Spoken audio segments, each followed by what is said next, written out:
गौतम बुद्ध एक गांव में उपदेश दे रहे थे। उन्होंने कहा कि हर किसी को धरती माता की तरह सहनशील तथा क्षमाशील होना चाहिए।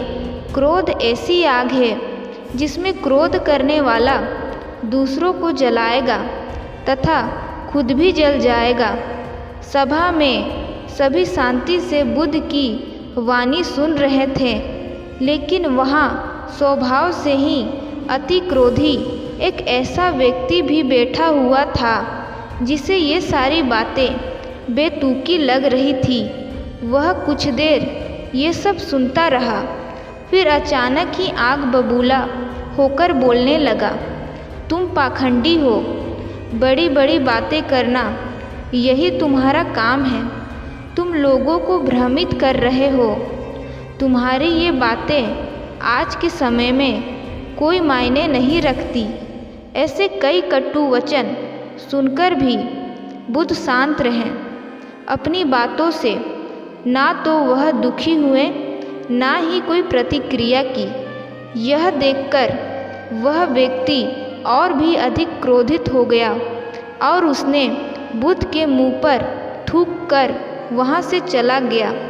अगले दिन जब उस व्यक्ति का क्रोध शांत हुआ तो उसे अपने बुरे व्यवहार के कारण पछतावे की आग में जलने लगा और वह उन्हें ढूंढते हुए उसी स्थान पर पहुंचा।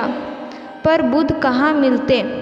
वह तो अपने शिष्यों के साथ पास वाले एक अन्य गांव निकल चुके थे।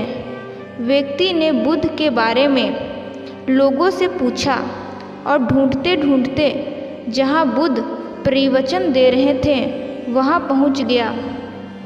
उन्हें देखते ही वह उसके चरणों में गिर पड़ा और बोला, मुझे क्षमा कर दीजिए।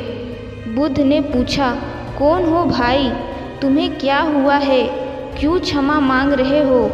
उसने कहा, क्या आप भूल गए, मैं वही हूँ जिसने कल आपके साथ बहुत बुरा व्यवहार किया था। मैं शर्मिंदा हूँ। मैं मेरे दुष्ट आचरण की क्षमा याचना करने आया हूँ। भगवान बुद्ध ने प्रेम पूर्वक कहा, बीता हुआ कल तो मैं वहीं छोड़कर आ गया। तुम अभी भी वहीं अटके हुए हो। तुम्हें अपनी गलती का आभास हो गया। तुम्हें पश्चाताप कर लिया। तुम निर्मल हो चुके हो। अब तुम आज में प्रवेश करो। बुरी बातें तथा बुरी घटनाएं याद करते रहने से वर्तमान और भविष्य दोनों बिगड़ते जाते हैं। बीते हुए कल के कारण आज को मत बिगाड़ो। उस व्यक्ति का सारा बोझ उतर गया। उसने भगवान बुद्ध के चरणों में पड़कर क्रोध का त्याग तथा समाशीलता का संकल्प लिया। बुद्ध ने उसके मस्तिष्क पर आशीष का हाथ रखा। उस दिन से उसमें परिवर्तन आ गया और उसके जीवन में सत्य, प्रेम व करुणा की धारा बहने लगी।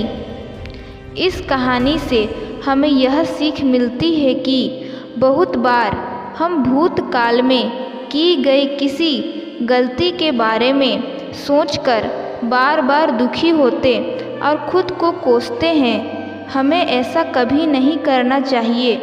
गलती का बोध हो जाने पर हमें उसे कभी न दोहराने का संकल्प लेना चाहिए और एक नई ऊर्जा के साथ वर्तमान में आगे बढ़ना चाहिए।